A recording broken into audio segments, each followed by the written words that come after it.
বন্ধ করার সিদ্ধান্ত নেয়। এটা হচ্ছে কোনকে বঞ্চিত করে, আমাদেরকে বঞ্চিত করে, যারা লুটপাট করে নিচ্ছে তাদেরকে লুটপাটকারীদেরকে এটা করলে বর্তমান সরকারের গতানুগতিকতার ভাবমূর্তি নষ্ট হবে, সরকারের গতানুগতিকতার ভাবমূর্তি নষ্ট হবে। পাশাপাশি আমাদের যে লক্ষ লক্ষ পরিবার এবং আমাদের দেশের জনগণ তারা প্রতারিত হবে নিশ্চয়ই। সেই জন্য আপনাদের দাবি এই কোম্পানি চালু রাখা, হাইকোর্টে যে নির্দেশনা দিয়েছে সেটা পালন করা, হাইকোর্টের অর্ডারে বাংলাদেশকে বলা হয়েছে সহযোগিতা করা, সহযোগিতা না করে বন্ধ করে দেওয়া হচ্ছে।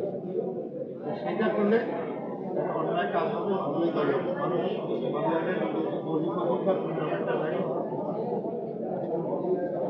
মৌলিক অধিকার হরণ হয়ে যাবে এবং মানুষ এই পর্যন্ত 35 জন আমাদের মারা গেছে টাকা না পেয়ে, চিকিৎসা না করে।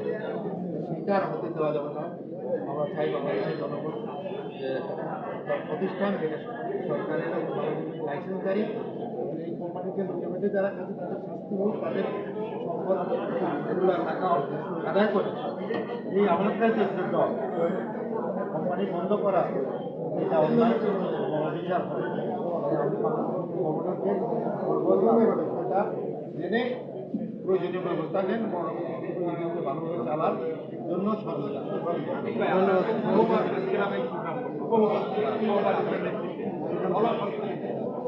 ফলাফল হলো আগে আমরা করার কারণে মহামান্য আদালত আমাদের কোম্পানিকে ব্যবস্থা করেছেন এবং সবচেয়ে ভালো কথা, কিন্তু আবার এখন বাংলাদেশ বর্তমান গভর্নমেন্ট এটা বন্ধ করার জন্য ঘোষণা দিয়েছে।